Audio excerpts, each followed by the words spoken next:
What's up, everybody? It's That Anime Show.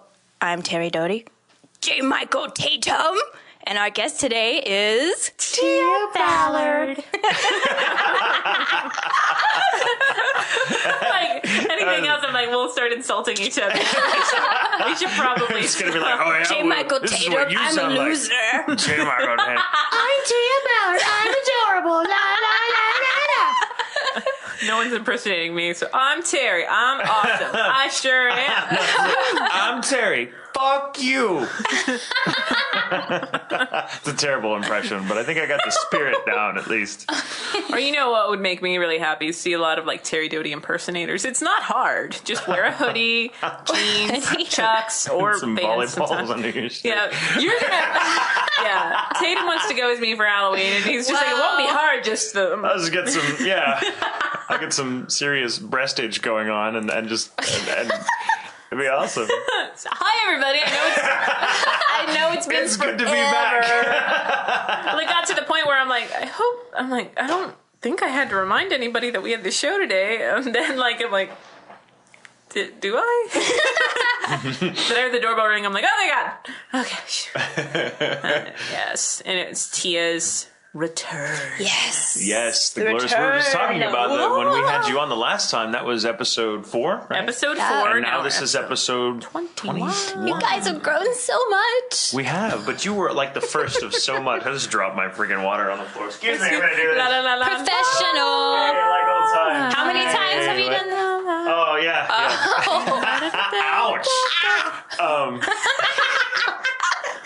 Ouch. So, yeah. We've But grown you were so much. Yeah, you were like our first in a lot of ways. You were our First uncensored guest. Uncensored guest. You were our first female. The first person who sang. I'm so happy to That be your kinda started a first trend. so many times. Yeah.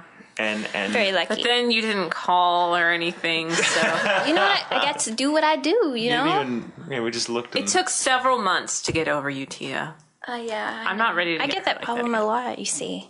Why are you I whispering? got over you pretty quickly, but that's just because I saw you for what you were. Oh! Oh, I mean, You couldn't live up to my standards? yeah, that had to be it. No, it was fun. It was fun. It's crazy to think of like that. That was just Yeah, you were doing no, it's not. It's not a 21st show. I was like, is it really our 21st show? Has it really been that long? Can you believe weird. it? And it's Okay. grown so much. to fucking Like, work shit, on. yeah.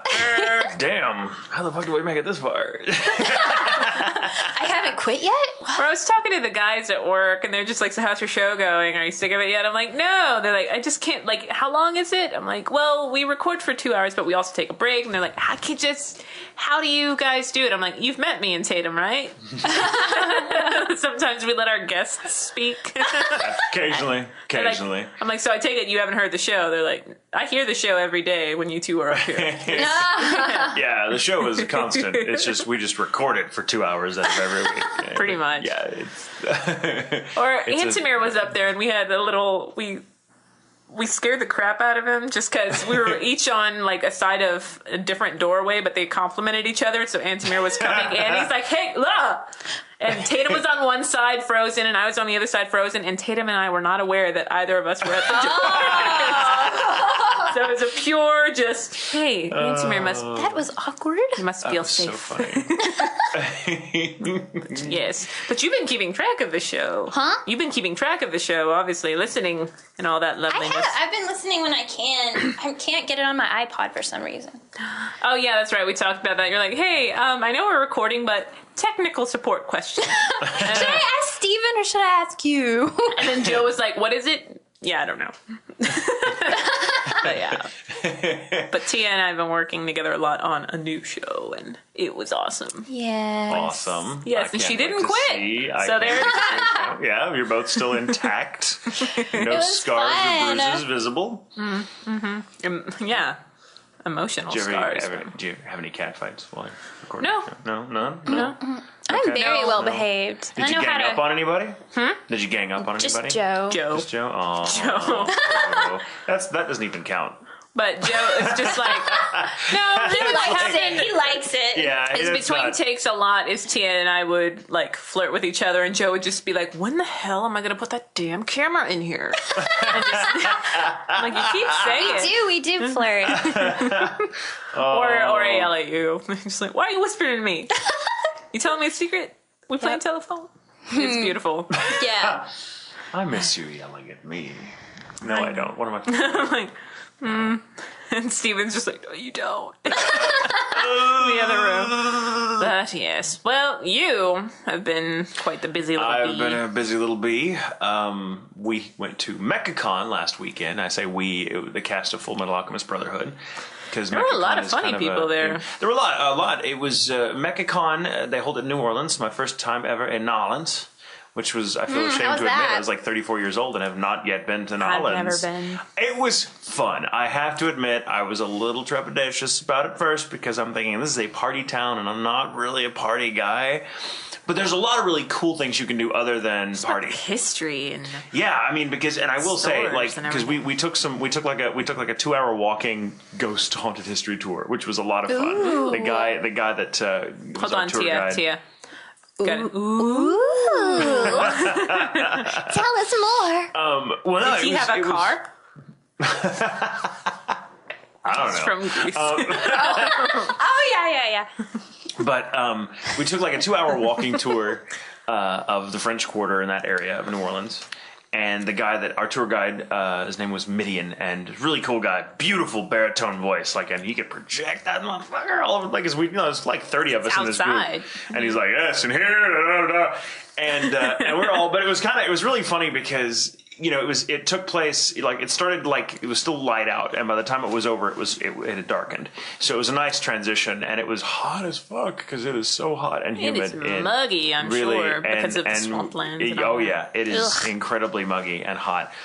But the best thing about walking around the French Quarter is, well, there's two things. One, the French Quarter looks exactly like you think it ought to. Like, it looks like every Anne Rice novel, every movie you've seen where New Orleans is represented. That is exactly how it looks. It is almost fake. But it's not. It's real. Like, this piece of architecture is, this piece of architecture, that's like me saying nuclear. But this piece of architecture here was erected like in the 18th century. Holy shit. And well, architecture geek-wise, side note, I will say that's why, like, I really want to go see it, especially because of, the events that have taken place, the tsunami and all that. Oh, yeah. Loveliness.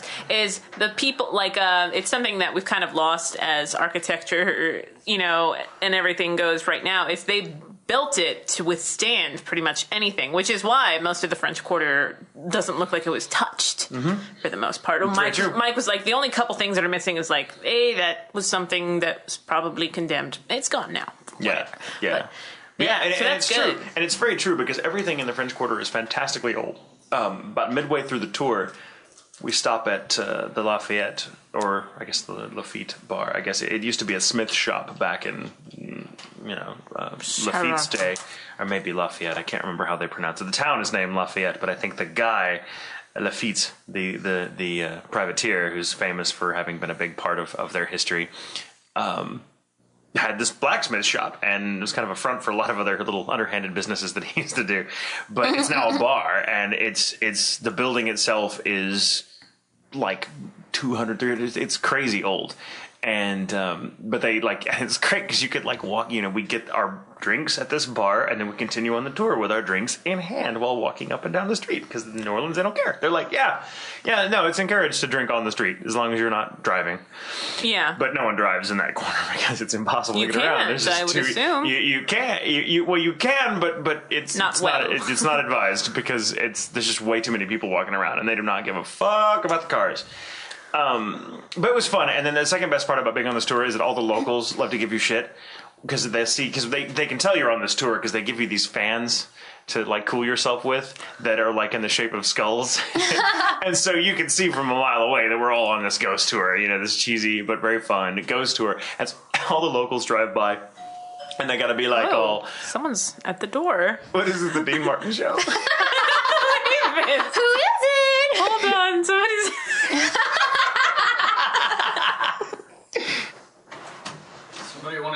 white Nissan out there. It's not for sale. They wanted to buy Tia's car. That's my mom's car. I can't say. What? We're keeping all of this in.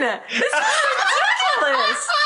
Don't tell everybody I came up here in a white Nissan. Please, no, this is too good of a story. You gotta. Okay, I can't. That was it. Okay, another first. Okay. The most ridiculous thing I've ever heard. This dude just randomly comes up and asks to buy a car. He's parked in front of the house. Not even. No, she's in our driveway. So, like, there's no for sale sign or anything on your car, right? No. Okay, it's just like, hey, you want to sell that car? Why is he What if looking we were, like? Okay, what if so we were having why- a party? Okay, but there's a car. There's a car parked in the driveway across the street, and it looks good. There's a car. There's all. He's not telling me what the hell is it about a white Nissan that this man needs a white Nissan fucking now? Like, he was just driving through the neighborhood and went, holy shit, and called, like, I found it. I I'll found call a you white back. Nissan. It's like a criminal mastermind or something up to no follows good. That's fucking yeah. It does. Wow. Oh, man. I feel Well, like- I And feel like you're we should- welcome, both of you. thank That's you. awesome. Okay, wow. What is it? Shiny. It's. Wow, that's fucking hilarious. It was like the Dean Martin show. Only Somebody's at the door. somebody's the door. You hear Hey, Steven you're gonna buy come that? in. There's some You're selling that white Nissan? It's a pretty hot piece of machinery you got there. selling that mailbox. I'll give you like $1 It's in million there tight. for it. Like you should have gone and haggled with him. What if he'd given you like $1 million? Your Steven mom would sent have him been like, packing before I got the chance. "Thanks, Steven." Well, he's very protective. He's like, no. But maybe we could have wrung several $100,000 out of that guy. I mean, if he's looking that badly for a white Nissan, who knows what he'd be willing to pay? Real, that was weird. He's totally mafioso. Hey, you want to sell that garage door? It's like, He had like sandals and like a plaid shirt on and like the sleaziest look and it was like and he had like a he looked like a day player. He's like totally like, hey, yeah. I'm a looking character at- out of a David Milch drama. It was just funny. It was fucking hilarious. That was a nice bit of random. This bit of random brought to you by See, when I get Evil random Tofu Production. when I get fucking random people come to my door, it's like we get kids up the street that are trying to sell magazines for their school fundraisers. I love messing with those kids. Those are fun. Or we have a woman and her daughter that go up and down the street selling tamales. And they're really good. But they're tamales, so it's not like you're gonna be like, no, tamales. Oh, come in, please. Would you like anything to drink? Please, tamales. Tamales are a bitch to make. If they made them for me, I will gladly pay for them.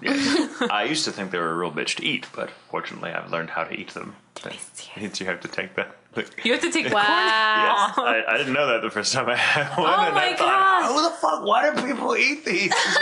It's terrible. God, the inside's not bad, but the outside's a pain in the ass. Yeah, it was. So it was pretty. Yeah, I'm pretty high. But New Orleans, okay, so some adventures in New Orleans. Well, first of all, let me talk about MegaCon because it's really cool. It was really run quite well, I thought, and it's like a themed con. So every year they'll focus on a couple of shows and invite as many people, cast members or associates of that production they can. So it's kind of neat. So like this year it happened to be Full Metal Alchemist and Robotech. Oh, so we sweet. got Those to meet are a lot of excellent LA. choices. Oh hell yeah! So we got to meet a lot of people. Like, for example, Richard Epcar from LA, who were in the original Robotech. Yeah. Ones like Josh and I grew up watching. So getting to hang with these guys was really, really fun. And then, of course, pretty much everybody from, well, not everybody, but a lot of people from Full Metal Alchemist and Full Metal Alchemist. Yeah, Mike Brotherhood told were me. I'm there. like, damn, you guys it was just like took me, the Mike, building Vic, with you? Todd, Wendy, Kaysen. And it was fun. But the con was really good about not overbooking us for stuff, so we had plenty of time to go around and wander the streets that's and great. get in trouble and get our drink on if we so chose, which a few of us did. And I was told that a few were not aware of that they had higher proofs of alcohol. I was not aware. because I was not aware at all. I was like, wow, really? This is, wow. I will say, much to my chagrin, I could not get a decent fucking gin and tonic in that town. No one knows. Did you get any drinks that maybe you don't normally get? I did. I got, there's something called, it's like their local drink. Like it's famous. They invented it in New Orleans, and it starts with a Z, and I can't think what the hell it's called. I kept calling it the Zatarans, but that's totally not what it is. It's like the Zyrek or the Zazarek or Zsa Gabor. Fuck, I don't know. I'm so bad about this. I should bring notes when I tell stories.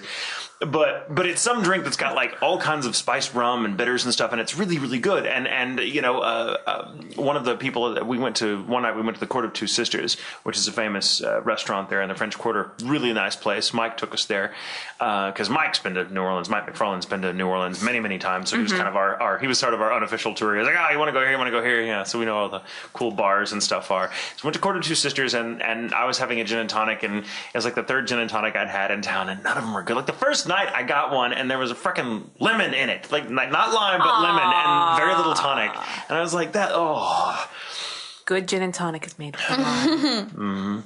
Or cucumber, but preferably lime. Cucumber only if it's Hendrick's gin, but I digress. So, which is new. Yeah.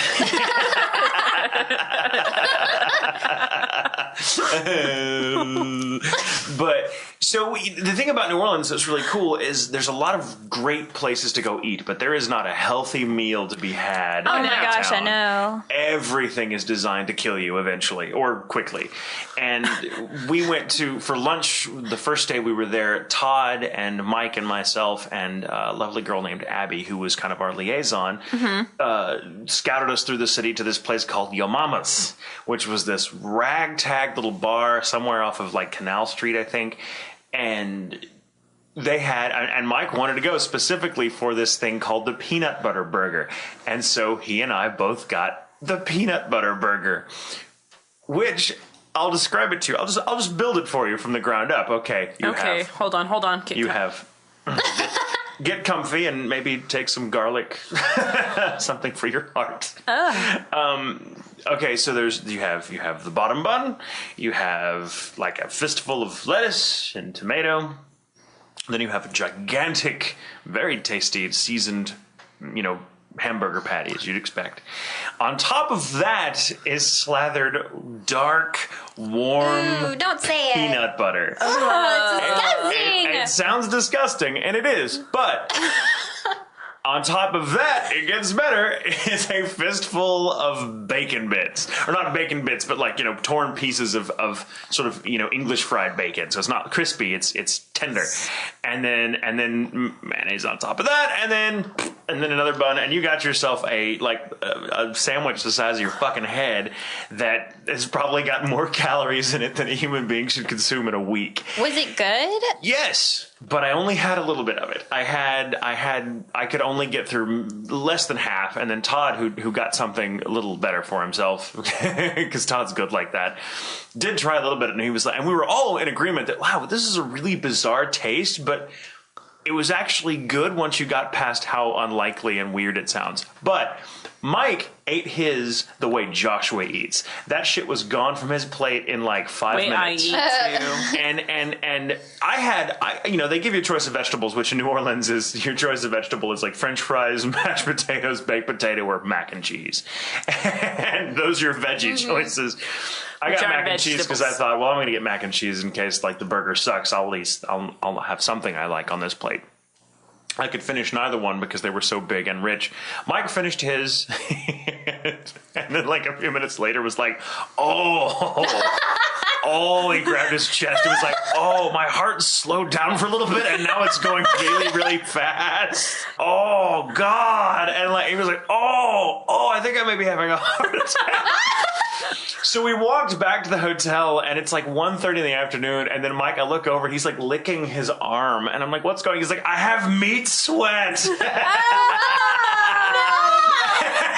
And the side note, okay, I have to tell this story. This is the funniest thing I heard. Yeah. And so I have to tell this story because it's really funny. At the same time that MechaCon was going on, there was a convention of Lutheran youth group members going on. So there was like 30,000 members. It wasn't being held at our hotel, but many of them were staying at our hotel, and you'd see them all, walking around the streets because they all had the same shirt on. And so I guess it was well known that the Lutheran Youth Group organizations had laid siege to New Orleans over that weekend, and we're passing by a bunch of cabarets and nudie bars and stuff. They call them cabarets in New Orleans, back on the way back from the peanut butter burger experience. and there's a lot of, it's 1:30 in the afternoon. I don't know if you right? can say peanut. You gotta fatten it up like peanut butter burger. Peanut butter burger. Yeah, it'll make me puke. With peanut butter. You threw up all over it. It's make me puke. So we're walking back down the street, and two amazing things happen. First, we hear one of these cabaret barkers outside going, "Nude women, Lutherans, get in for free," which I thought was really funny.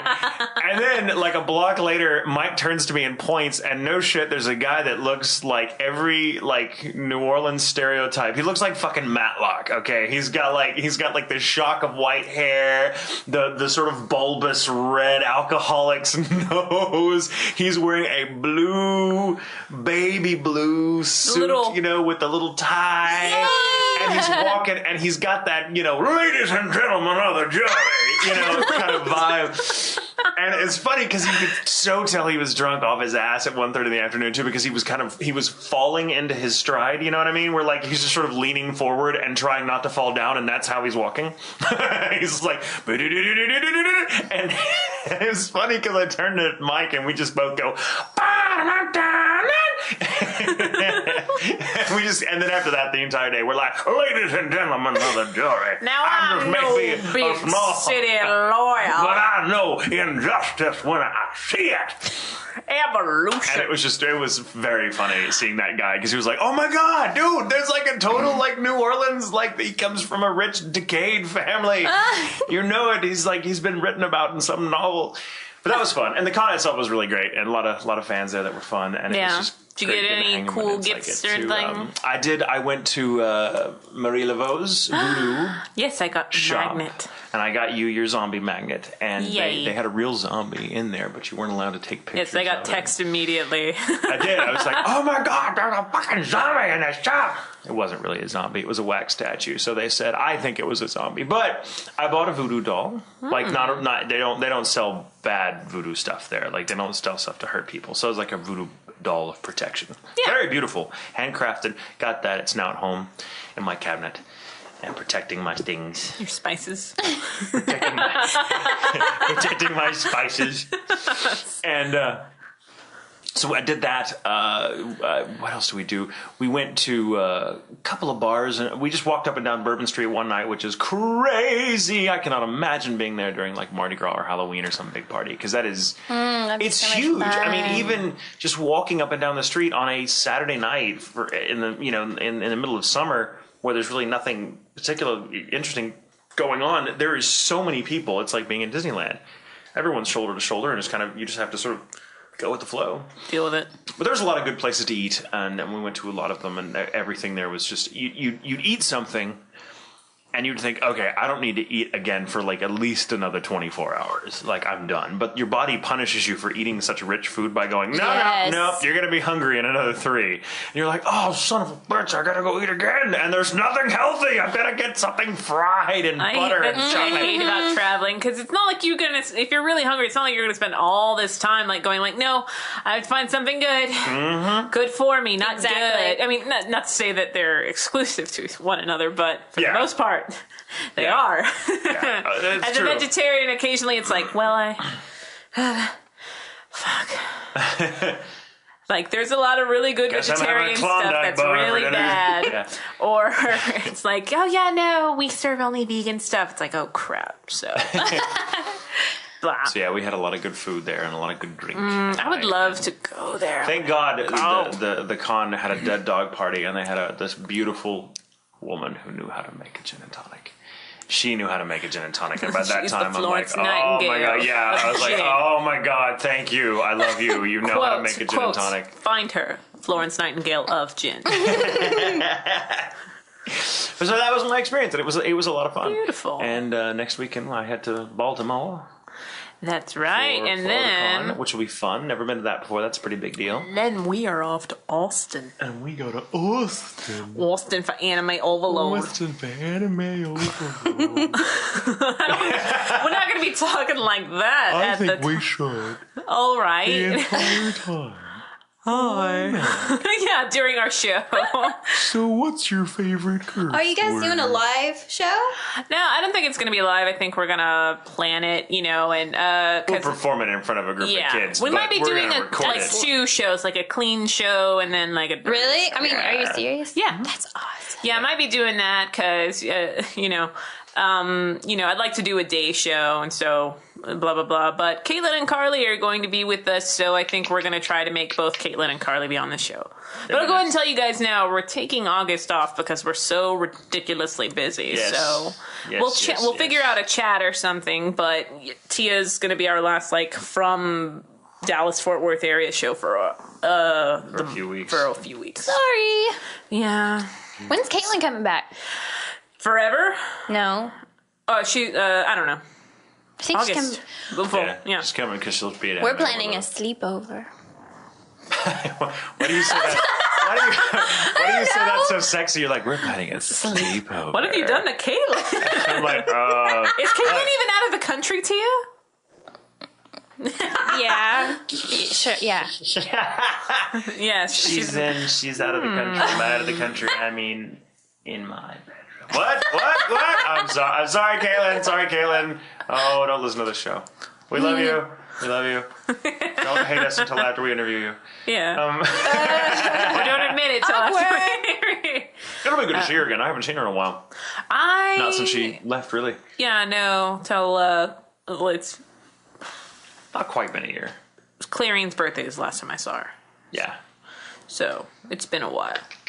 But yeah. So what have you been up to? Enough about me and my trip to New Orleans.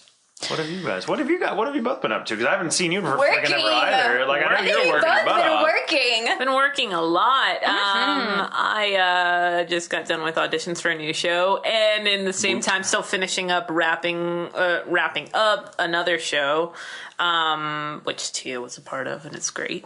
Nice. Thank you. It was my first time working with her as a lead. It was very cool. Very, very cool. It was fun. Except when you Yeah. beat me. Huh? Nothing. No, except when I beat you. Verbally. She does that. That's her Well, style. yes, but No, it's like don't you feel so No, accomplished? it is.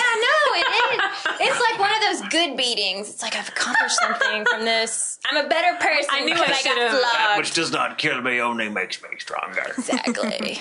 Or weaker and And die more prone to quicker. dying easy.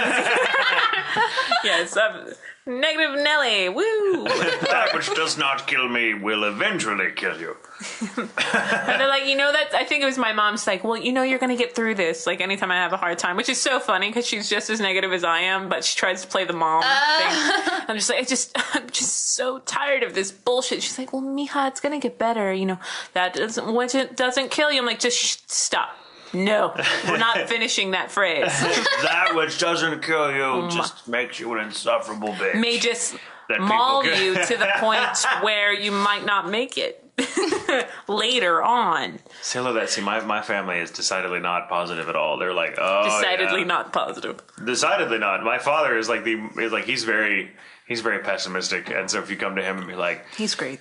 yeah, you're met him, you're like, he's great. I love him. He's great. Love him. He is. My mom though is kind of, she tries to be positive, but it's like when you come to her like, Mom, well, this happened. She's like, well, yeah, they'll do that. It's well, Wow. this person broke my heart. This person betrayed me. Well, yeah, people do that.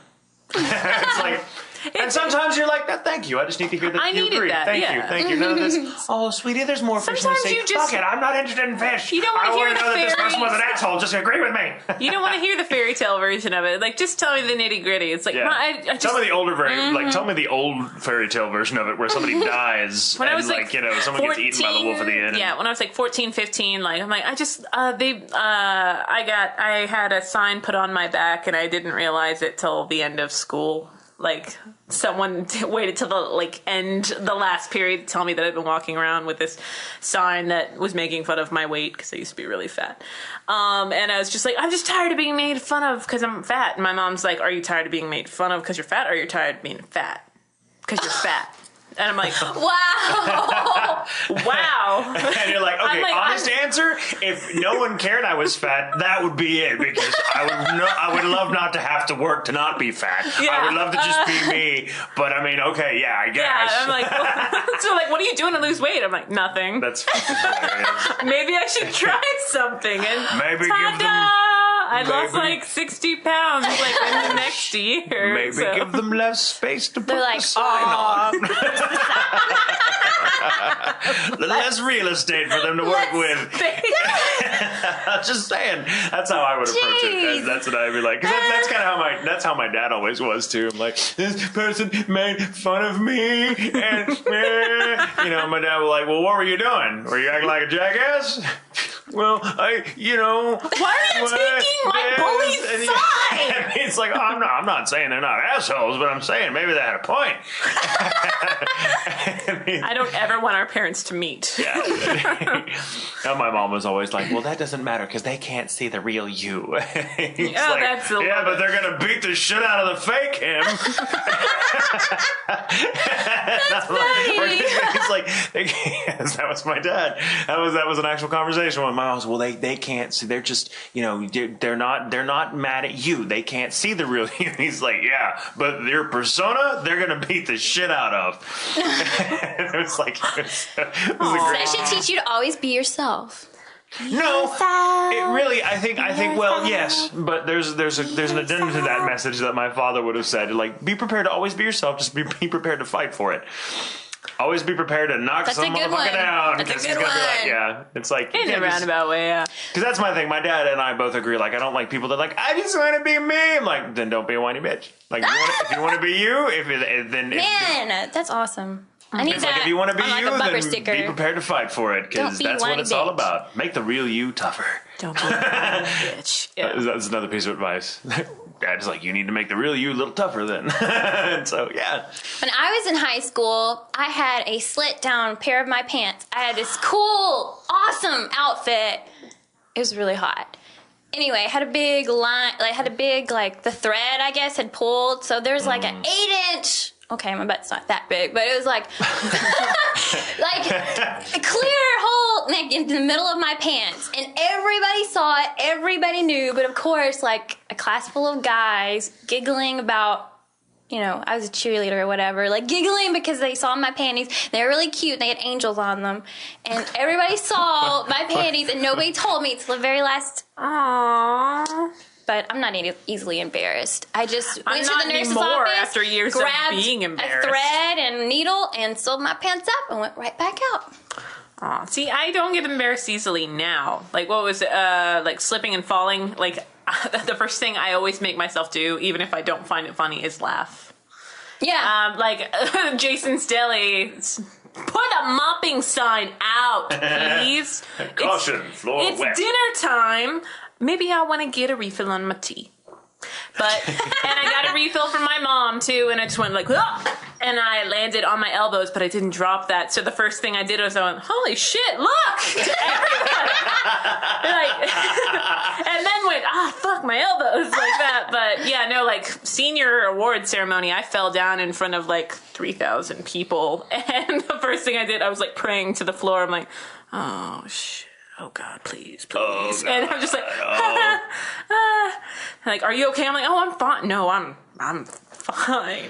See, my philosophy is you either have to laugh at yourself, like get up immediately and laugh before anyone else laughs at you. Because if you're conscious, if you're unconscious, then it doesn't matter.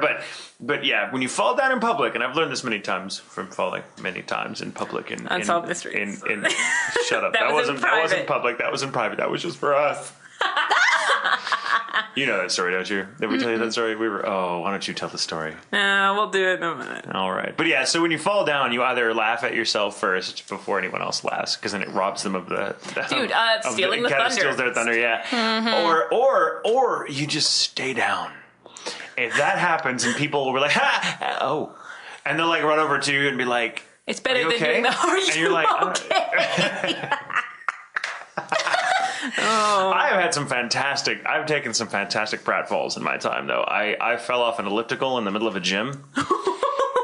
I fell. I didn't just Oh, no, fell. it wasn't an elliptical. It wasn't a treadmill, so... Well, it was an elliptical, the elliptical in this way acted kind of like a trebuchet and like kind of rocketed me off of it because of the way I fell and the way I tried to correct myself. And it was just one of those things where it was like, I had enough time between the air and the floor to realize how ridiculous this was going to look.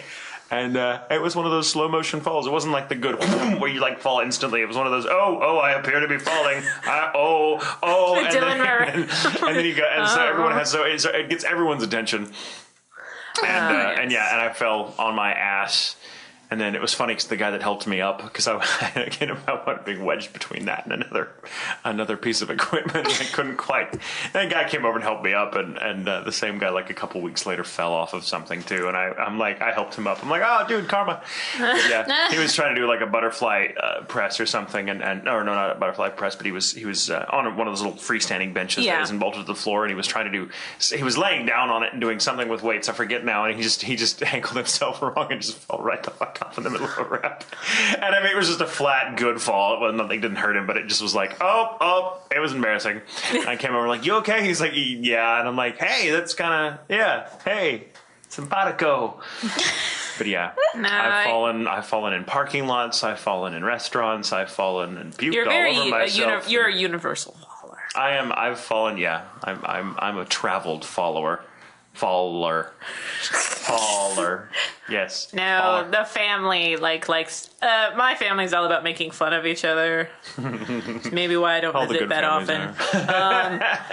Not to say that I'm not that way. It's like, I got away from it. It's like I'm not only a carrier. Same way. It's like, TJ, because apparently Terry is very hard to say in a family. Wait, they called me TJ, or still do, I'm sure. It's the same number of syllables. But, Terry, come on. But, Terry just... They're like... Triples off the tongue. What's TJ? I'm just like, TJ Hooker. That's what I got. They were big fans of Shatner.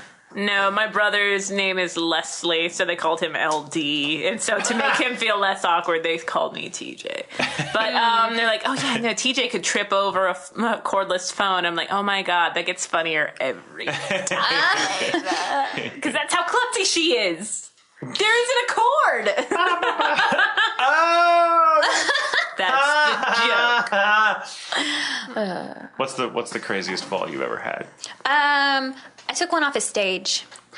Oh, like off? Like you fell off? Backwards. Oh. Yeah. Oh. Were you performing or just... I was in rehearsal for Babes in Toyland. That show tried to kill me so many times. I actually had a top hat light, if you don't know what a top hat is, it's like the shell on a big theater light fell on my head.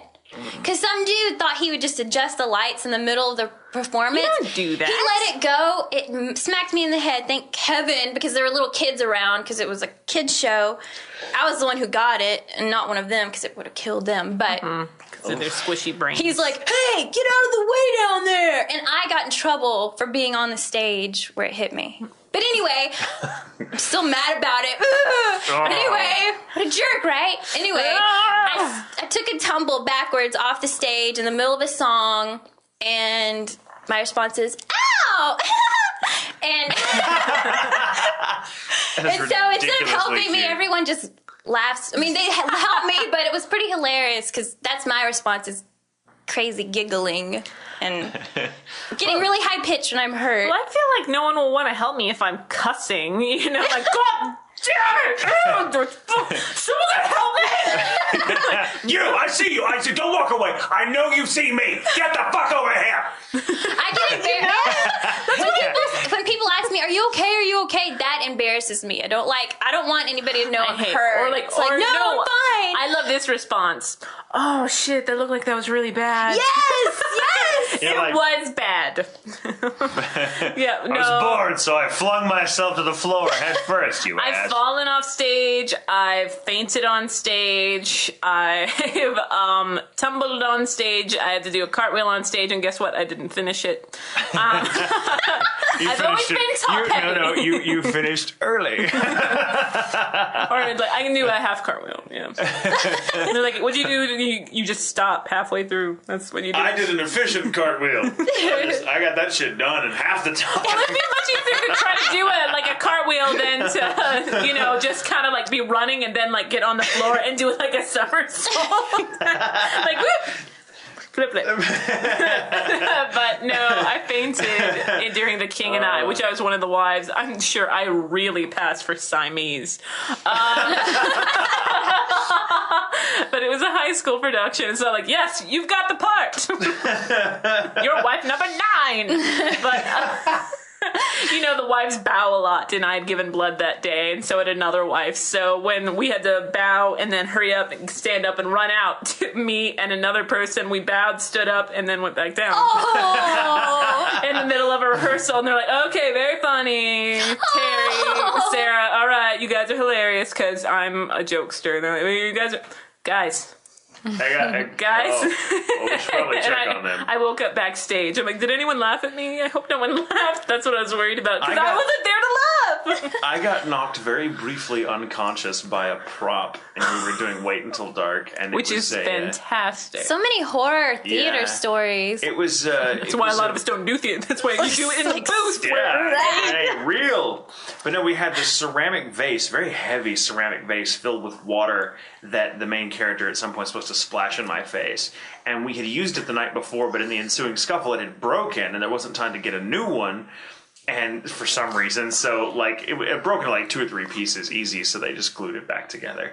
And they filled it with way too much water that night, and when the girl went to grab it to throw it at me, or to throw the water at me, the bottom dropped out, but all this power was behind that throw. Oh, no. So this now empty vase, like, with no bottom, just goes crash up against my face and knocks me out of my chair and backwards on the floor, and it knocked me unconscious just long enough that I remember, like, for a few moments, like, not knowing where I was. But to the audience, it was like only a few seconds, because I guess it didn't hit me that hard, but I was like, my line was like, I can't see, which was totally real.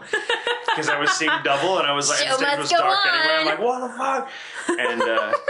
And so you picked it up and finished the play. I did, and then that same production, that's a professional. Like the woman that I'm playing, like the bad guy, and he's menacing this blind woman, in her apartment, and she's basically trying to level the playing movie's field. really good. You guys should watch. Yeah, she's trying to level the playing field by putting out all the lights, so she'll have the advantage. And so there's a dramatic moment where she takes like the last light in the place, and it's a basement apartment, so once the lights go out, it's pitch black. And she's supposed to throw this lamp, and I'm supposed to lunge towards her to try to keep her from doing it, and then of course the lamp goes and breaks, and then the lights go out. She threw it right in my path, and there was water all over the floor from the vase, and from, something else, and like I'd taken fake gasoline, just water, and like, doused the apartment with it, and was threatening to light a match, all that's good stuff. It's a very evil character I was playing. And she breaks that fucking light bulb right in my path, and so I end up sliding right over all these broken glass shards. And because the stage is dark and you've got the adrenaline pumping, you don't notice it until like 15 minutes later when the play was done and we all came out to take our bows. I had a huge gash in my forehead from the vase, and I had blood all over my clothes and my hands and knees and everything from where I'd slid through it. And everyone was like, fucking, like, the whole cast were like together, and we take a bow, and then everyone kind of looks at me and kind of backs away. And I'm like, what? Holy and I look, I'm like, oh, fuck. They do, and like, it was all on film too. My parents, this is when I was in high school, and my parents were there that night, and they took a video of it, and so there's video of me. That's awesome. I'll have to show you. It's really funny. Like the vase, just you can hear that boom noise as it hits me in the head and then shatters. I cursed the day my mother got a video camera. Yeah, I curse it. Oh, Tia Ballard. Yeah, no, we're all just klutzy people. Just at work, I don't think I've fallen at work. I do love, we've got a huge owl statue, and I love to put it in front of people's studios and have them run into it. Like, they'll be all cocky and like, oh yeah, right, break. Why did you do that? When I have a bad day and I'm at Funimation, I always hug it. I'm like, anyone around here? Love you, Al. It's on the surveillance. Now I need to run away. We'll put a little bit of like Maxie and Aaron in there. Just, I love you too. They're just like, what are you doing? So, I don't know you. Go away. I don't even really watch that show, but there's something about that giant man that's so freaking like comforting. It's like, Okay, that giant man is He's a actually boy. I know he's a boy. Okay, trapped in. Okay, I don't want to so say boy. It makes me sound weird. Yeah, There's something really hot about that giant boy. I just want to hold him.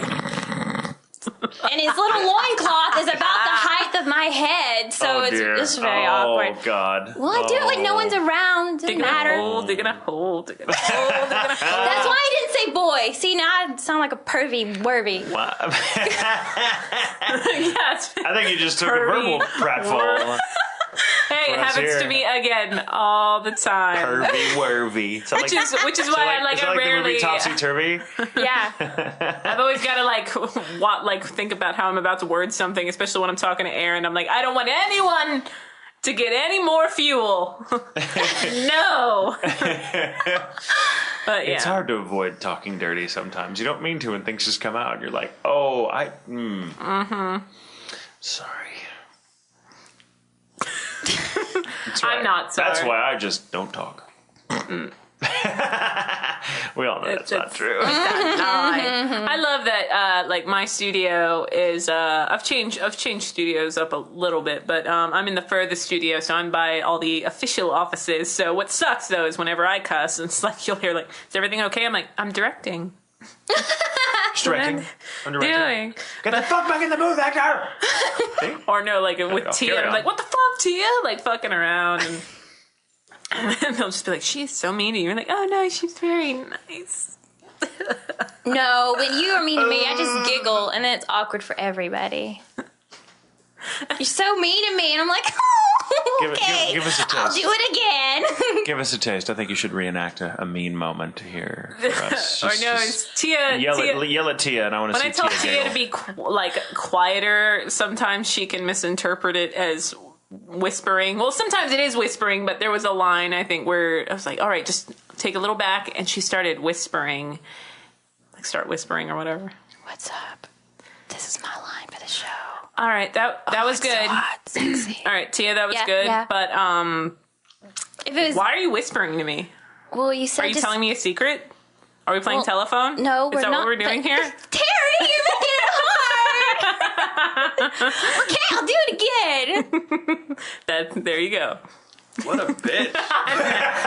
No, she knows I'm playing. And I love that now I've got my engineer on it too, where he's like, seriously, what a bitch. But it's even funny. It's especially funny when they're around and like it's Stephanie Young or Tia, and he's just like, seriously, like you were one of the worst actors I have ever seen in my entire life. And you're just so difficult to work with. Joey's so dry. That's why he's great. He's funny. He's a great compliment to me because, you know, like if I don't want to tell a joke, it's like he knows I'm tired, so he'll do it for me. That's great. He's so funny. Like when you walk out to do something and he's in his little chair and I'm like laying on the couch and he's yes, like... I'm the only studio that has a couch. Yes, he's like, so what are you doing this weekend? That's cool. You want to go to prom with me? I guess You're I not should in have high a school cigarette. It's like, like it's a chore. Like, I better smoke. What are you doing this weekend? Awkward silence. Damn it. You want to go to prom? You're not in high school. I know. So you have something for us to listen to? We do. Okay, it's a special. It's about time for a break, isn't it? Yeah, it's about time for a break. I've got a little special treat for you guys. Usually we take a little break and then there's a little clip in the audio and you're like, all right, and we're back. But this time, a fan of ours, Lance K, made a little fan remix of some shows, like Monica shows, Brina shows, blah, blah, blah, blah, blah. And namely the little tangents and stuff that Tatum and I go on. He remixed it to about 4.5 minutes of awesome, and I think you guys should have a listen. So as you guys are listening to it, I'm going to make Tatum and Tia listen to it, and we'll be back. Woot! What's up, everybody? It's That Anime Show. I'm Terri Doty. And I'm J. Michael Tatum, right? That's who I am. Okay. Today, yeah. Today. Don't speed limit! Oh, God! Adam West. and Yeah, you're like Dracula at Castlevania. Where does that come from? When you take the Stepmother gave me something, so I nail polish removed her face real easy, and then I drew it back on. I don't know. Anywhere between 25 and 600. that's I feel like we dodged a bullet on that one. Yeah, but 25 and 600. Because I feel like in real life, I am totally an alien frog that's really adorable and psychotic. Baba Yaga. I'm like, oh God, and I went no. and stands on giant feet. I love Mike. I won't say anything. And just All the cons I've been to, I've never had that happen. It's completely different than your usual cachet of characters. Oh, cachet. Spoiler alert, spoiler alert, spoiler alert. Blah, blah, I'm so popular. What do you need so badly from the grocery store at 9 o'clock at night that you can't I need come this back whole later? punch. It's on sale. Damn. I like douche toaster because it doesn't actually make any sense. Well, you're saying somebody helps you keep track of how many are on there? La la la la. Come on, it's not rocket surgery. Yeah. Lisa Blanchard should date J. Xavier Buckley. All right, let me see. No, on. I just don't know why you don't want cheaper pens!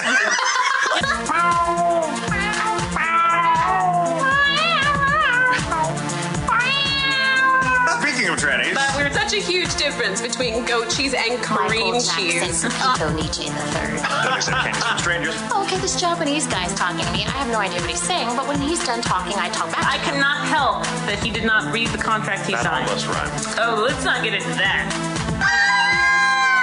Yeah, I wanted nothing more than to be a lighthouse keeper. yeah. What happened? Like Oxygen Network. Men suck.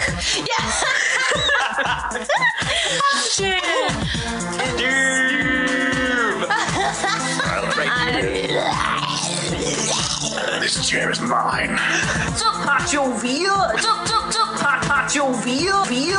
Like, he'll go up to the girl cat, and they'll sniff each other, and then he'll raise his paw to her and, like, smack her in the face.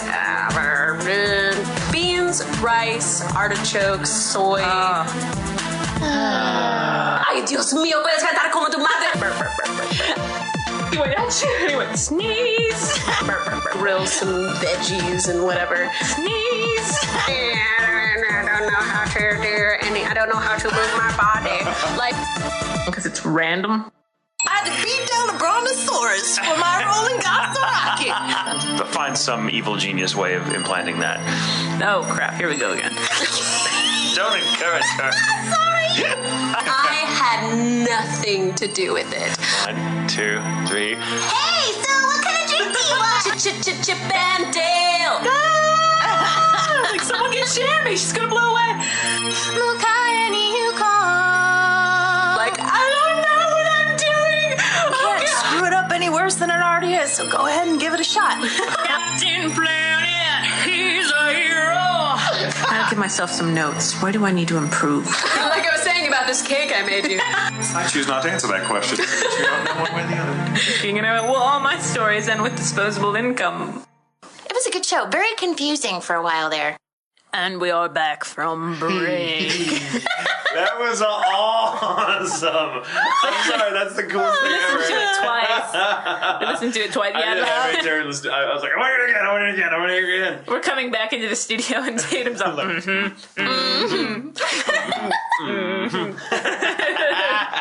That's awesome. I want to hear more of those. Do more. Everybody do them now. Please, everyone. We command You won't be compensated, but I'll hug you. We'll give you a shout out on the air. How's that? We never do that. I love when people do stuff like that though, because it's so fun and so creative, and I love. I love the drawings. I love the posters, little videos. Yeah, that's a new one. We haven't gotten a file like an MP3 yet, so that was really cool. I was trying to post it, but I realized that you can't just post an audio file onto Facebook. They won't let you. So I'm gonna make it part of this episode. Why not? Awesome. And if you do stuff like that, and it's not like got a hidden like Satan loves you message, Whoa. I'll put it in. Hello. And even then, I might put it on. We might, still. just cause. I mean, And don't do it because you're self-conscious. Yeah. Always send them your stuff. If we didn't do stuff because we were self-conscious, none of us would be working. Exactly. that's very true. Yeah. Oh, and well, I don't know if you've watched any, but Jack Cox actually is the one that let me know. I was watching the first 4 dubbed episodes of Shikabane. I'm just distorting the studio. Sorry. Kicking Tia's My stuff off the table. chapstick is now on the floor. Okay, I'll pick it up. It was going to be on the floor anyway. I love going into the booth after you. I loved your glare. It was like, I got it for I'm you, sorry, master. Terri, you were saying No. until March. I was watching the first 4 dubbed episodes of Shikabane, which I didn't work on, but it was still fun to watch because I hadn't seen any of it, so it was really neat. Yes. I'm gonna watch them later on today then. Mm-hmm. Am I in the first 4? No, remember I didn't you think don't I you don't was. come in until episode 9, which is a very heavy Kasuga Nozumi Yeah, that was episode. fun. That was our first. Our first time working together was Big Wind Up, and that was for Walla, and then it was Rin, Yes. and then Shikabane. We actually have a question about that. Let me see. From Alan McLeod. I thought I like slow mo instead of saying Alan. It's Alan.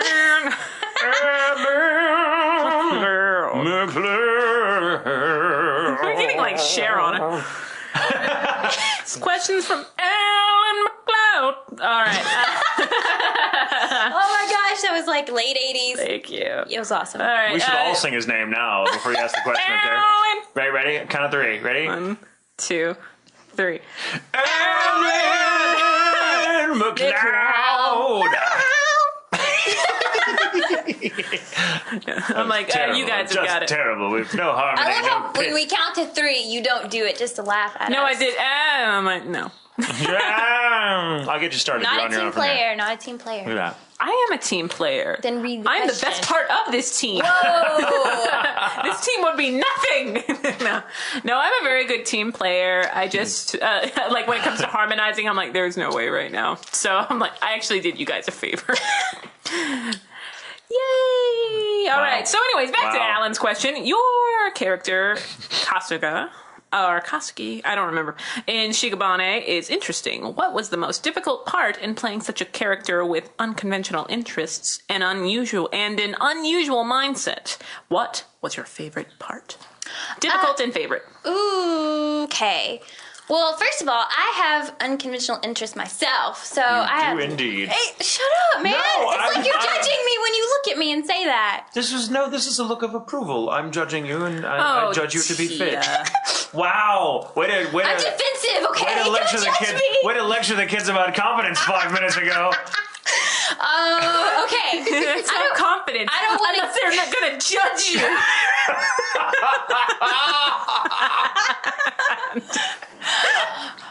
I love you. You know it. Oh, you know I love you I'm too. still on the fence, but I'm getting there. Anyways, most difficult. I love your interests. I think your interests are really cool and Thank awesome. you very much. This was a look of approval. What was it? I think it was that thing that was like, hey, why are you looking all fuck you at me? You remember that? Like, No. Joe was saying something about that. He's like, hey, baby, how's it going? And, Oh, yes. and then he was just like, hey, why you turning around? Hey, don't look all fuck you at me. I'm like, what is that? No, what was funny was we were in the booth once, and I'm like to Terry, I'm like, this ventriloquist dummy thing, I think sometimes I may come off as a little weird. And then, like, later on, I was talking about Bo Peep and Woody and Toy Story, and you were like, you know when he said you come off as weird sometimes?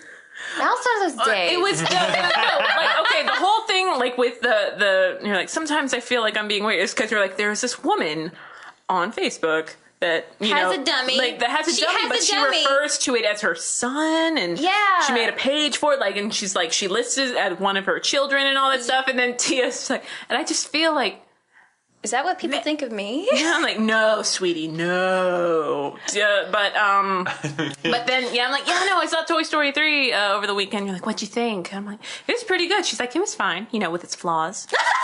and I'm like, wow, that was a me answer. Like, what do you mean? She's like, well, Bo Peep wasn't in it. And I had a really big problem with that. I'm like, well, like the whole point is, she's like, no, Terri, you don't understand. And I'm like, okay. It got serious in there. It did. And then I'm like, okay. And I just, because I love you. And I'm like, okay, this is one of those times. No, you come off as a little weird. I'm like, not coming off as a little weird. But then, but then my retort is, I'm like, I'm not really one to speak. I'm just like, no. You're not. No, I'm weird. But people listen to me anyway. Well, they hear you. What? Oh! Dang. Well, Toy Story 3 was bittersweet, and that's all I'm saying about it. Back to Alan McLeod. Yes. Alan McLeod. All right, so Can we, I don't like to give things away about the show, so, don't. Speak. Cool. You can speak in generalizations. You're very talented lady. There was I don't know about difficult. Can I talk about bombs? Can we talk about bombs? Yeah. We are allowed to? Yeah. Okay. Yeah. She's talking about, she's not about like real bombs, not like car bombs. She's talking about No, not real bombs. We call them bombs. When you're dealing with C4. When you play a joke on a fellow cast member, that's called a bomb. You leave a trap for them that they'll find in their recording session. It's not quite fun. Who is my boyfriend and my Aaron. I left a bomb for Aaron. And he left you a bomb too. Yes, and it was very funny. We were talking about Knows Me, her titties, and titties. I'm sorry. Normal people say boobs, but I like titties. I just love the way you said that. Titties. I think titties is a prettier word than boobs. You said it again. Her titties. Stop. That word is fucking hilarious. Titties. I like titties better than boobs. Titties. Oh, that's gonna make a mix. Titties. Holy shit. Okay. And I left him some kind of bomb about breastises? Something about breastises and something about how I wanted him to squeeze mine or something. And it was so fun. That was it was the first bomb I ever left, and it was about boobies. And he left you a bomb about it too, like where he's just like, you're way too pretty to, blah blah blah. And if you ask me, your boobs are flat out ridiculous. And but that was your first like bomb. So you went like, that's not the script, right? Bomb. Bomb. I love that. Bomb. Oh. That's like today. Titties. The first bomb I ever left somebody, I think the only bomb is Rob McCullum. And he still talks. He's like, that is my favorite bomb ever.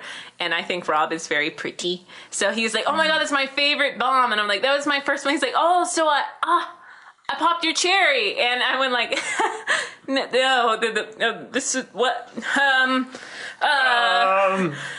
very pretty. You're very pretty. Please stop this. But yeah, no, it's supposed to say like, you're the boss. And I go, fuck you, Rob. Like that. It was very beautiful. Did we answer Alan McLeod's question? Most difficult. What was the most difficult thing? Favorite part. We're never going to answer Alan. That was my favorite part, leaving... The bomb was your favorite part. So what was the most difficult aspect of it? You don't have to tell a specific story. You were still starting. I was still starting out, and I hadn't gotten my screams. Like, I hadn't... I didn't warm up for a scream, because I didn't think I was going to scream that day. So, and I totally did, and had to do it like... And she did this... It was like this money monster coming at her and all over her body. And I had to do that scream so many times, and I'm still not pleased with it. Well, I am, because I approved it. So if you don't like it, people, you can blame me. Yeah. It's all Terry's fault. Anyway, but it was the show was so fun. It was fun. It was a lot of just the creatures and just how different everyone was. I actually saw a cosplayer for your character. Really? Yeah, it was really cool. She had like the balloon around her neck and everything. It was so fun. I love that. All right, that's all I'll say. Oh, okay. That's awesome. That's all I'll say. But yeah, I can't wait. I'm really cool. looking forward to that show because I remember I recorded you on that as well, and that was just. We had some You're quite fun. good. Yeah, Tatum and I got to share you quite a bit. Yes. First starting out. It was fun. It was very cool. Share you. Put it like that. Yeah, we got to share you quite a bit. I got a That's lot of cool, sloppy like seconds. the cosplayer. That's so neat. I got a new character the other day, and I went on Google, and I, did it, and all this porn came up, and I got so excited because, like, if they're making like dirty drawings of your character, that means you win. Like That's true. Your You have character arrived. is known. You have in the arrived. anime world. That's like your rite of passage. And I was like, look at the boo. That's like you know when a movie is a blockbuster when it has a corresponding porn title. Exactly. As Brian Massey, Massey, last time I had Massey, he's like, I got some new ones. I'm like, Massey, we have to work. No, we don't. Just talk. Just talk, Massey. Just talk. Here we go. I love Massey. I've got to I meet love that Massey. man. I have such a crush on him. I've never met him, but You will have. in the booth when I hear Oh his my voice. God. No, the first You will time, have like, such a you crush. told You will me. have even more of a crush on him when you meet him in person. Well, the first time she heard him was she listened to this, like the show that he was on. I think it was episode 11, 10, no, it was episode 11. And next time I saw her, she's like, who was that? Like, it's Brian. And I showed her a picture and she went, Yeah, he's hot. yes. I showed my His mom voice, that picture. She was just like, grinds my butter. I love it. grinds your butter? Churns your butter, maybe? Grinds. I say grinds. I really thought you said grinds your butt, and I thought, well, that No. makes more sense than grinding butter because you don't grind butter unless you're doing it wrong. Unless you're doing it right. How do you grind butter? Carefully. If I'm with Brian Massey and I think he's hot, gonna grind I don't some want him butter. to churn my butter. I want to grind my butter, okay? No lumps in that son of a bitch. Next question, please. Next question actually comes from Brian Massey. I have some butter. That needs Wondering grinding. what you were doing tomorrow afternoon around 2. Oh my I'm kidding. lord. I'm kidding. I don't want to be a homewrecker. Brian, I think, is spoken for. Lucky woman. Yeah. Lucky woman. But This is weird. awkward. Okay, this question comes from Rick Cole. Rick, Hello, Rick. Hello, How are Rick. you, darling? one of my personal favorites. He's also a Facebook pal. The creator of the Terri Doty Appreciation Society Yes. and the new Society of Stephanie Young. And like myself, a fellow fan, avid fan of Doctor Who. A Especially the Whovian. new stuff, a Whovian. Especially the new stuff, the last season, which I will say hands down is some of the best shit I have ever seen in Doctor Who. And that comes from watching it since I was a little boy. But Rick Cole, I love giving shout outs to, asks, I'll kind of butcher the question a little bit to make it shorter, I guess, but he says that he has he wants to know, do you have any fictional crushes? And they can be from any medium. crushes. And he's like, just to be fair, to make it less embarrassing for you, his own personal crush, he says, is Zach Fair from Final Fantasy 7 or 6, excuse me. No, that's 7. That's a Roman numeral. I can't read your handwriting, Steven. We still haven't gotten new. Zach Fair Sorry, from Final guys. Fantasy 7. Okay, that's Zach not. Fair. Who is Zach Fair? Does anyone know who Zach Fair is? Do you No. know who Zach Fair is? I gotta go look that up because Rick's got good taste. We'll all answer this question. Will that help? Go for it, guys. No. I believe he first. asked you first. What? You first. No, she was like, You're the Rick Cole for it. fanboy over there. I just thought you might want to answer first. Well, I'll get to him.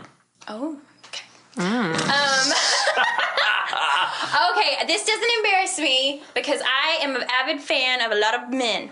And I ain't scared about that because characters are really hot, and some of them are This is really very hot. True. Very true. You can't. Very true. Very true. So I don't know. Every series I'm into, I basically have. I was You have to noting have a this crush, the other yeah. day. Was like. Every time somebody mentions some kind of character or a show I really like, I'm like, oh, I love him. Oh, I love it. We're married. I'm married to him. I love him. And I'm like, wow. I wish my real life was this. Yeah. No, you get little like crushes like on like shows. Yeah. You're like You do. anime. It's never happened to anime, but I did find someone in anime that I'm like, just because he's just very, very devilish, and I like it. Who? Sebastian from Black Butler. He's very hot. Very hot. I'm very happy. I'm watching like the second season. I'm just like, there better be, and yes, more Sebastian. I need to check that out. Everyone keeps telling me about that show. It's fantastic. Actually, a lot of cosplayers for it, and I know, isn't it insane? Oh my It gosh. was a lot of fun, that show. Well, I just randomly came upon it, and then like I found out, we were going to be streaming the second. I'm like, well, I guess I better watch the first one. Crap. So I did that, and now I'm like trying to keep up with Funimation. I'm like, so when's the next one? And they're like, calm the fuck down. Like, quit coming over here if that's all you're going to bug us about. Leave us alone. I'm like, okay, cool. But Han Solo for the longest time. Ooh, Han Solo. Especially That's a like good choice. just That's because a of good choice. the cool one, going like I love you, and he just goes, I know. And you're like, oh, damn. But not like if they made like a new Han Solo thing and like Harrison Ford now, like no, but Han Solo probably for me. Yeah. His best friend's a Wookiee. That's pretty damn cool. I think my most recent crush, not anime related. I've had crushes on many anime characters. Really? Especially, and ones I've played too. I'm like, oh man, he's hot. I have the biggest crush on Isaac from Bakano, which is probably going to make a lot of people go, yeah. But no, I mean, just 'cause I see that. but Isaac, and He's Isaac, crushable. and he would just be really fun to date because how crazy he is. But there's no putting a wedge between he and Miria, so there'd be no point. But Isaac's just fun and random. You guys He's would fun be and at a random. coffee shop, and I will have a birthday cake. What flavor coffee do you have that in small? It's just like, what kind of question is that? I don't know. You tell me. You work here.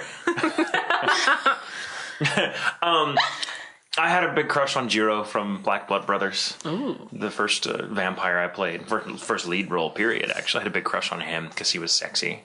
I have a big crush on Alucard from Hellsing because he's also very That's a good one.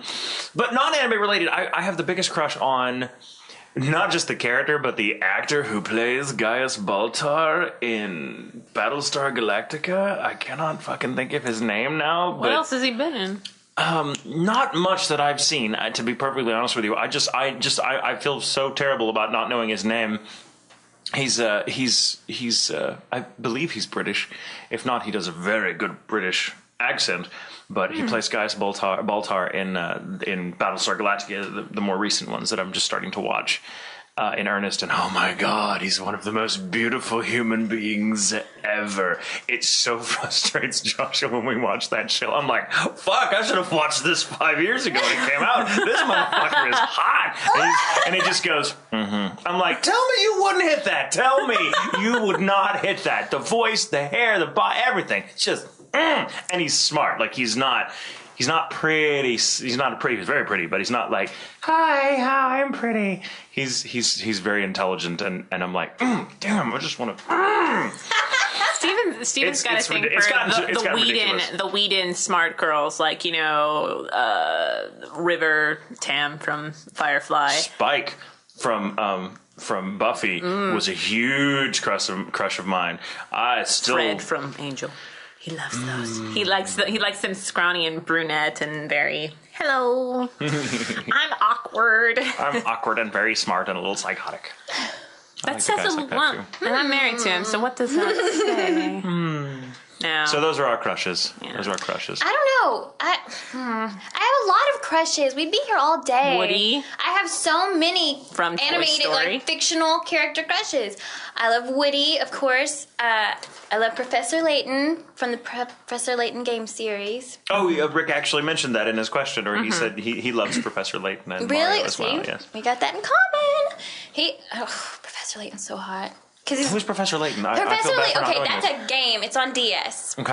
And I usually don't have video game crushes, but he is so polite. Like he drinks his tea and he's just a gentleman. And he has this little buddy Luke who's his apprentice. And Luke is like, "Why don't we do this?" And Layton's like, "Because that's not what a gentleman does." And it's like, "Oh, okay, hi." And he's very I love confident guys. I do not like little wimpy, shrimpy guys. I'll slap them across the face. I hate it. I need a guy that's going to be like, "No, bitch." And okay, maybe But in not a that bad. gentlemanly way. But You want a guy that's going to choke you? no, I want a guy that'll, okay. I want a guy who will choke me, but then his pinky is extended while he Okay, drinks so many tea. guys try to be like, Oh, I'm sorry. I'm terribly sorry. I had to teach you a lesson. so many guys would you will like be some like, beverages? what? Nothing. I love you. Go on. What happened? Okay, so many guys, like, okay, I'll talk about what I like. You know, I like ventriloquist dummies. I like this, I like that. I mean, I'm pretty open about what I enjoy, however crazy it is. And so many guys are like, oh yeah, me too, totally. Oh yeah, I love ventriloquist dummies. I love Gunslinger Girl. I love Mario. And I'm like, no, you don't. You're be your own person. Don't leech off my personality. I'm awesome. I know I am, but I do not want to date me. Yes, man. Yes, Yeah. I've dated that guy. Oh, I hate it. He proposed after I broke up with him. Like, please don't leave me. Well, you want someone to put up a fight. Yeah. You do. You want to. It's funny. Steven just opened the door and like Tia just lunged for the door. Like, were you going for the question, or were you like trying to get out? What? I totally wasn't. I'm sorry. No. Speak up, Steven. God, they know you exist. You can just say, "Hey, here's some more stuff." Here you go, fuckers. But no, I think even Steven was saying that because we wanted to go see a movie and we realized there was nothing out that we really wanted to watch that we wanted to pay like $10 for, like a piece. So we went to a movie trading company, my favorite place to go, because they actually don't have it divided by like, you know, like sci-fi and horror together. They have just a horror section. And I love watching other movies, but I will only purchase horror, really, or like TV shows. It's got to be really good. Like I've got like 80s classics like Breakfast Club, Adventures of Babysitting, stuff like that. But I found 976 Evil. It was the most cheese-tastic movie. Robert Englund directed it, and on the way home I'm like, does it bother you that I'm so into horror movies? He's like, I love it. I'm actually with someone that likes movies I like. Aww. And that's not like, you know, like this throughout the whole thing, like he's like, actually, if anything, I think you like them more than I do. I'm like, I do. But it's, yeah, you gotta. I want a guy. Person. Come on. Look, I want to be the funny one, or the silly one, or the cute one. Let me be me. Appreciate me, but be your own person, so I can appreciate you for who you are. Because if you're pretending like that to like things I like, that's you not being honest. And how can I start a relationship if you're not honest? Fictional or non-fictional. That's right. Damn. Woody has never lied to me. That's fiction for you. All right. Thanks. You always made me... Whatever. Sorry, just good luck. Do you remember? Happy hunting to you, though. One of my favorite. It was the first time. We've had many random moments in the show since but it was the first show like that we were really like just us. Because 1 through 3 of that anime show I dig, but we had to watch our mouths quite a bit. We did. Because we were live and all that stuff. But I love how you caught Tatum off guard when we were talking about Gunslinger. Oh my god! Don't get me so started funny. on Gunslinger Girl. Yeah, please don't. I will. Don't be weird. Don't make it weird. What? I'm just being me. I'm just being me. You know what? You're supposed to appreciate that. I slip into fangirl mode without you making it awkward. No. Well, it's Them's not the fair. rules. I'm so sorry. Fair has nothing to do with it. Gunslinger Girl. What? Don't make it weird. Like, I would freaking be with John, who Eric plays. I would be in freaking Triella, who Caitlin plays. I'd freaking be with Hillshire, who J. Michael Tatum plays. God, he's so hot. I'd be with all those people. Anyway. Well, get her back. Get her back. That's right. You sit there. Chomp your gum. I got nothing. That's right. You don't. You totally let Hillshire grind your butter. Yes.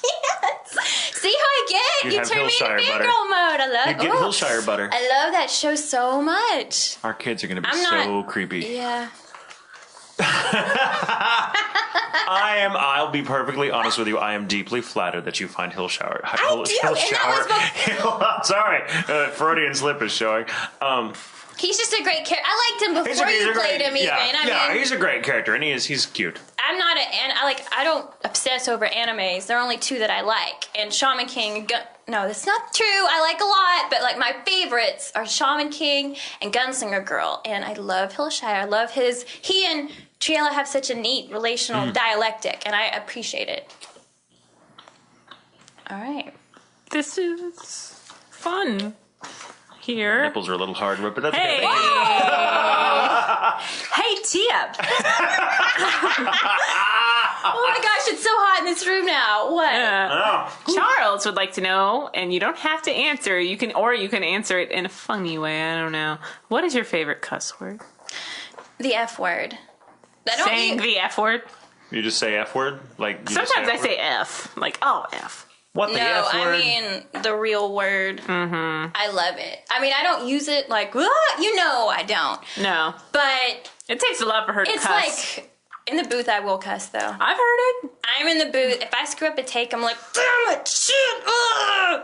You like to become a werewolf. I do. Yeah, I like to. But the F word is just so strong and so passionate. Like, if I'm with whatever guy I end up with, when we're alone, he has to use it. Because it's just like, it's just so empowering. Like, it's like anything can make. Mike McFarlane, whenever I'm with him in a booth or something, and I'm like nervous to do a take or something, I don't feel like I can do it. He's like, "You're Tia Mother Effing Ballard, bitches! Say it!" And I'm like, "Okay, I'm Tia." And it just makes me feel so strong. Like, yeah, I can do it. I can do anything. So F word is. Yeah. How can it not be? Any other cuss word is like, it's kind of bad. F is always bad. It's never not bad. Feel free to say no, but will you say it for us in some sort of, like, in a line, like in a context for us, just so we have a sample of how strong I'm Tia fucking Ballard. Yeah, can you say that? Come on, say that. Come on. I won't look at you. Yeah, you don't have to. You don't have to. I know, but it's... You don't have to. We're not going to push you. You can just say fuck no. You're not going to pressure me to do it. Ballard. I'm Tia Ballard. Strong. I feel look, I sound like a little kid when I do it, but I feel strong, and you are strong. Y'all, I don't go around saying that. So fans, please don't think I'm that way. No, she's not. She's actually very, very sweet, and like. It takes a lot. I'm actually shocked anytime she cusses in the booth because I'm like, wow.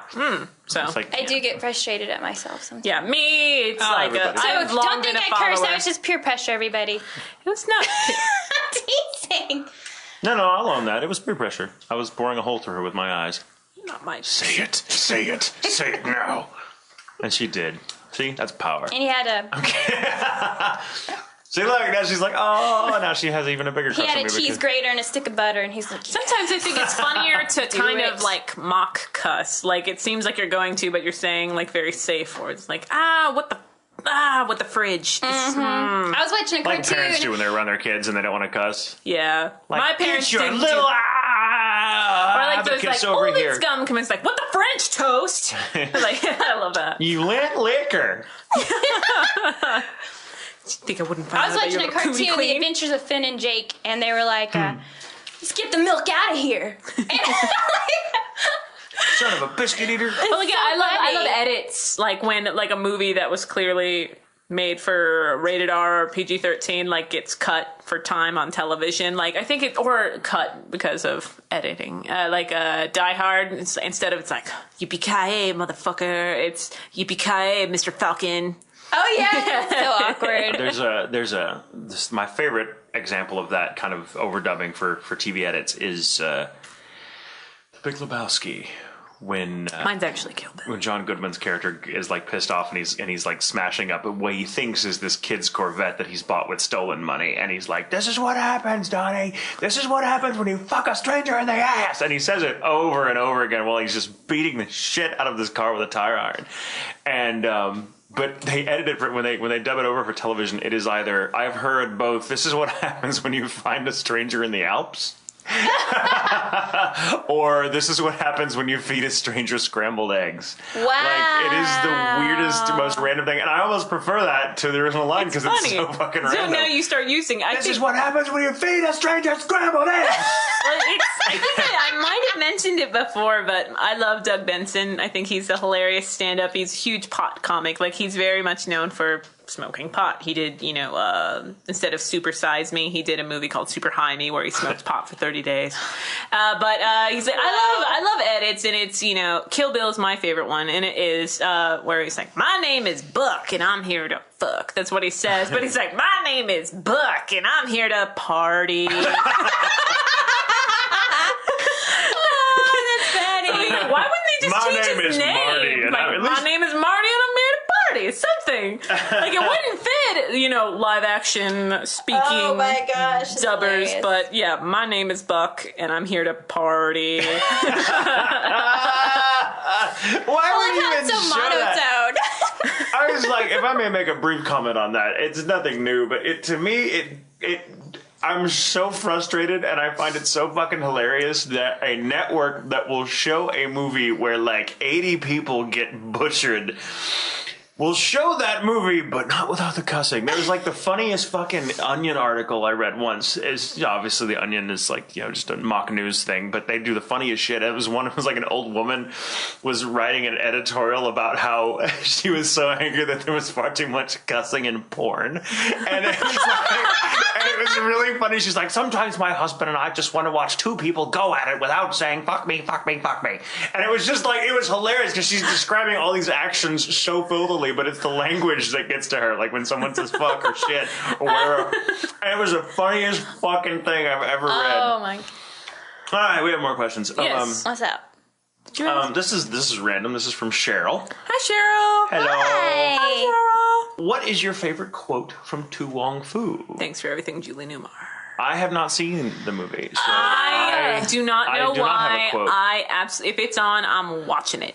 It's nothing like awesome and blah, but it's got, you know, like Stalker Channing is in it. You know, Swayze, yeah. Snipes. That movie Leguizamo. teaches you to be a good woman. I believe that. Even when Because you're if a a drag man. queen can go through all that struggle and still come out looking fly, so can I. And I'm a real What's woman. your favorite quote from the Gosh, I movie? don't know. It really just pissed me off. Oh, like, I'm like, I know some beautiful drag queens, and Wesley Snipes is not one of them. Leguizamo, on the other hand, Oh, he. Mm-hmm. Like, was almost one of those people that Oh, like, he that's a makes a good good quote. looking man. I got and more legs and a bucket of chicken. That's what he says. I'm the Mexican Marilyn Monroe. I got more legs than a bucket of chicken.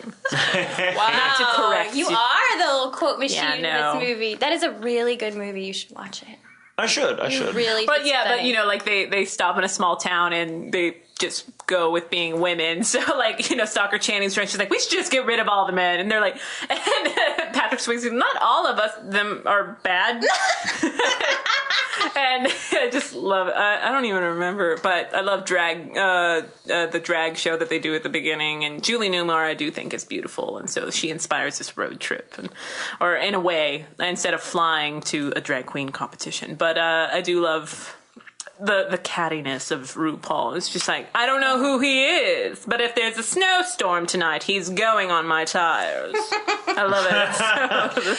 Oh, the cop in there is so funny too. Though It's Sean Penn's brother, Chris Penn. Yes, he is so He's dead like now. just the concept of two men being gay is so foreign to him, and so when he figures out like that they're gay, he can't get over it. And he's in a bar and he's drinking and he's like, two men, their chest hairs swirling together, the rugged scent of aftershave as they kiss, and it's like so awkward. And no, and everyone in the bar is like, touching each other. So funny. But yeah, So no. funny. I have to watch this You now. should. It's pretty funny. It's random. Of course, Robin Williams is in it too, being, you know, his gay character that he always does. For like, we've seen the Birdcage. Stop. Just about everything he's done where he's not being serious. With Yeah. names. Posse. Yeah. Fatty. Okay. We have a question from Kaiser. And let me see. Ba-ba-doo. If you had an all-star VA panel, who would your 5 guests be? Wow. All-star. Everyone's an all-star. Whoa. That's a pretty cool one. Gosh, I don't know. I don't know. 5. I'd just love to do a panel with anybody that I work with, because it would just it'd basically be this, but with maybe 2 more mics. I would have, actually, just off the top of my head, I wanted to mention this, but Peter Fernandez, the guy that played, he was in Speed Racer. Yeah. He passed away last week. Oh, did he? Yeah, he did. He passed away, I think, that Thursday. Then we were all at the con and we got told. And it was, and I will say, I mean, he was, I don't know how old he was, but he was. A very long, you know, beautiful life. He had a hell of a career, and a lot of us looked up to him. I had the great pleasure of meeting him at SakuraCon in Seattle a couple of years ago when we were there. Yeah, that's right. Todd Joel's and I, first and Aaron Dismuke and Wendy and Jonathan Klein and a couple others were on a panel with all of us. And I didn't know who this gentleman sitting next to me was at the time until Jonathan Klein, who kind of, I guess, emceed the panel, just sort of took the helm, as it were. introduced all of us, and I was like, holy shit, I'm sitting next to Peter fucking Fernandez. Oh my God. And it was great. He was such a nice guy. And, you know, a lot of the kids asked him specifically questions, and he answered them, and he had a good answer for all of them. And it was just, he'll be really missed. But I'm very glad that I got to meet him. But if it was a fantasy VA panel at 5, he would be one of them. If I could, you know, if only I could bring him back. Steve Bloom would be another, because I fucking love that man. I love him, and he's just awesome on a panel. He's great with fans. He seems like he'd be really cool. He's awesome. I think Todd Habercorn is amazing on a panel, so he'd be up there, and I'd have... Oh, man. Those are 3. I don't know who the other 2 would be off the top of my head, because there's so many people that would be really good. But, like, my fantasy would have to be at least Steve Bloom and Peter Fernandez and Todd and... You know, Eric would be a great choice too. But I'm trying to think of people that that I haven't met or that I don't really know personally. So let's say we're doing And this fantasy can be anyone, living or dead, or you know, retired or not. So I'm going to go with Steve Bloom, Peter Fernandez, Richard Epcar, who I met over the weekend in New Orleans, is hilarious, and I would love to have him on a fantasy all-star VA panel. Who else? Man, that's a good question. I don't know. There would be tons. It would have to be a lot more than 5. But yeah, I don't know. Tia's like, I don't know. My all-star fantasy would be, I'm in a room, basically the size of this, and I am... You're giving me a fantasy. Yeah. Okay. It's my fantasy all-star... That's the wording. All right. My fantasy is this. I'm the fan. You know my what? favorites You need to stop snapping at us. Bullshit. Whoa. I just threw papers. Yeah. Arm wrestle. Anyway, my fantasy would be... Hug it out, bitches. Let's hug it out. No. I would be the fan, and the panel would be a room, and all my favorites would be in a circle, like a little campfire, with a script that I'd given, characters that I tell them to play, and I'd be recording it. That's my fantasy. I'm not going to name people, but I'm just saying, that's a brilliant concept, and I just thought of it. That's a brilliant concept, and I took the question, I some turned of us it have been around. actually doing that for a while. It's called directing. But I'm kidding. I'm such an asshole. I love you. It's just fun to pick on you because you fight back, and I love the fighters. I'm with you. I like the fighters. Yeah, I know. Do I need to pick up those papers? Would you please actually? The mic's kind of in my way. Dude! You are the reason she threw them. We've got time for a couple more questions. Tia. For the fans, I just totally picked up those papers. Yeah. Well, you can read a question for us if you want. I mean, you can turn the read tables anything. here. You can make up a freaking question. Do it now. Quit bossing me!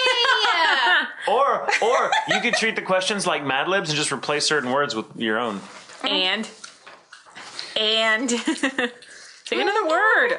And I don't know. What's your favorite cucumber? What's the best part about being a... What's the most embarrassing thing that's happened to you in the booth? The most embarrassing thing that's ever happened to me in the booth? Oh, there's tons. Thank you. You're wonderful. Oh, man. I passed out once. No, you didn't. Doing what?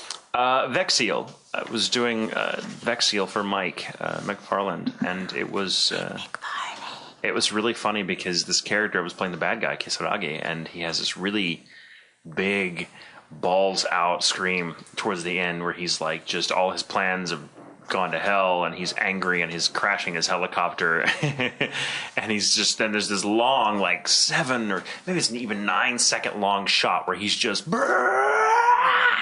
as he's coming through the camera, and I had never screamed that big ever in my life, let alone in the booth. And I could not get it out. I couldn't have it be that long. And Mike was like, Mike, who can fucking sustain a breath and a scream for probably 3 minutes without taking a breath if necessary, because he's from the Dragon Ball, generation, and he's a fucking pro at this. But he was like, no, let me show you how to do it. And he could get in and be like, you just gotta take a breath and he could go over those 9 seconds every time. And I could not. I think it was like about 6 or 7 seconds. I had nothing. I would just be like, beep, I would just tweak out. And so we tried to do it, and I kept getting a little better every time. And he didn't want to like, he's like, I don't want to shred your voice, so let's just try to get it. And if nothing else, we'll splice a couple of them together, because Grundy was his engineer, and Grundy is magical. So I tried one, and I finally got one that was just like stopped just at the cut. It was just long enough for their purposes, but I passed out doing it. Like I fell. Like I didn't pass out for long. I guess I kind of just browned out or whatever, because I fell. I mean, I was like,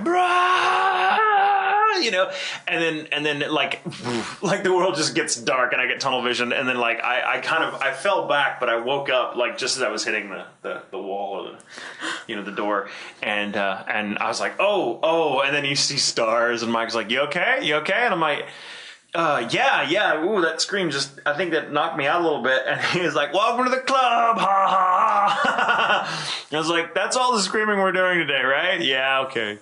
Was that the take they used? Yeah, I think so. It might have been. Fun. Yeah. That was one. There was another where I was auditioning, and I was Colleen, and she was, I was very nervous. I'd only met Colleen a couple times, and I'd never auditioned for her before. And, she came in on the fly. I wasn't expecting it, so I wasn't prepared, because I was up there recording something else, and she popped in. It's like, hey, when you get a second, I'd like to try him on something. Can I, Tatum, right? Let me bring him in, and just, for like 5 minutes, I want to have him read for this character. And I came in and I read from an audition side, and like there's like 6 lines on there, and like say the fourth one was the line something to the extent of like, well, you may be my friend, but you're also my responsibility. And I can't remember something along those lines. But that was like the 4th of 6 sides. Well, she came back at some point and was like, okay, well, that's good. Give me another read through. Now just do the first 4. Okay, good. Now take that last one, and it needs to be much bigger, but like really just scream it out. And she kind of described the circumstances, and it was supposed to be really gut wrenching. And so I was like, you may be my friend, but you're also my responsibility. And it was totally that Richard Gere, I got no place else to go, read. And it floored her. She started laughing her ass off, because she's like, no, honey, I meant like the last line on the side, not number 4. Not the last one you just did, but I mean the last one on the actual side. And it cracked her up just because I so did it, and I was embarrassed as all. But you got it. I did, but I was very, that was funny. I got no place else to go. I scratched myself at one point. I was directing, scratched my face, and I was bleeding, and nobody told me. So I directed an entire day with blood on my face. And I went into the bathroom, and I went like, holy crap, and it had been dry. So I cleaned it and everything, and I went back in to the studio, and I looked at my engineer. It's on my engineer's side. He should have seen it all day, but he just let me. But you're the sort of person, Terry, I will say to your engineer's defense, you could show up with tattered clothes and burn marks and a scar on you and sit down, and no one would say anything. It's like, I don't want to ask her. You ask her. No.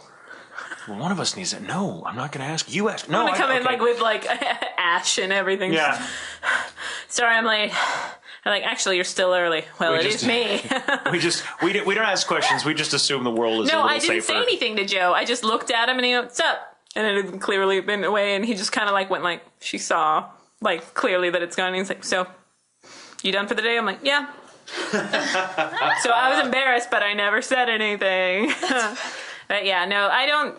I've been recording a lot more lately, and it's fun. I finally got to do a character that screamed for a good 2 minutes, and it got to the point where I was like, awesome, that was great. And I walked out, and I went oh, shit. And Joel's like, you okay? I'm like, yeah, just... He's like, fun, yay, all right, thanks. And I'm like, you're going to have to give me a second. I'm like, yeah, no, I'm going to be here for a second. Woo! And And then I died again later. So that was great. But yeah, nothing big. You? Working with Terri Doty? That's pretty embarrassing. I have two, actually. One is my first day. I came into Funimation before I was a voice actor here, there, before I worked there at all. I got to watch them record Gunslinger Girl for like an hour or two. And the next day I had an audition with Monica. So I was all nerved up, of course, because I had never been there before. And Caitlin was directing, and one of the, I'm not going to say which actress, but one of the Gunslinger girls was in the booth. And she came out, she pulls out a cigarette, and I'm like, is there any advice you could give me? I have an audition tomorrow, and I don't work here, and I'm really nervous. And she was like, don't fart. I know exactly who it is, actually. If you fart, everyone's going to hear it. And I was like, that's why I don't so like I came eating in right knowing before a that session. I needed to be myself because I don't normally fart in new situations. So I was good. In new situations. You know, when I'm comfortable, I just. And that is advice that I have followed to this day. And another was when I was auditioning for Line Barrels of Iron with Caitlin. All my stories involve Caitlin, but Caitlin, she was my. I adore her in Gunslinger Girl, and Traila's my favorite character. So that was before we really knew each other at all. So of course I was like, oh, hi. Caitlin Glass. And I had some extensions clipped into my hair, and I was going out of the booth, and she was like, I love your hair. And my response was, oh, it's fake. It's not real. You and don't she have looked to at like me, it. and Steven was in there, and they both kind of just looked at me, and I was like, I mean, it's not a wig. It's extensions. Thank you. What? And she was like, I meant the color of your hair, just your normal hair. And I was like, oh, well, thanks. That's real. Yeah. Do you love like when your nerves kind of get the better of you? Yeah, And I it end was up like it's funny. like foot in mouth. My hair's big. Hi. So yeah, it was awkward. But I look on it and laugh because I got the part of Rachel. Which Line Barrels is coming out? The second half is coming out Yes! in October. OVA is all about Rachel. No, it's not. Don't lie. Yeah, it is. You just gave me the biggest. Look at how fuck you at me. Oh my gosh. Well, Ladies. Wow. ladies.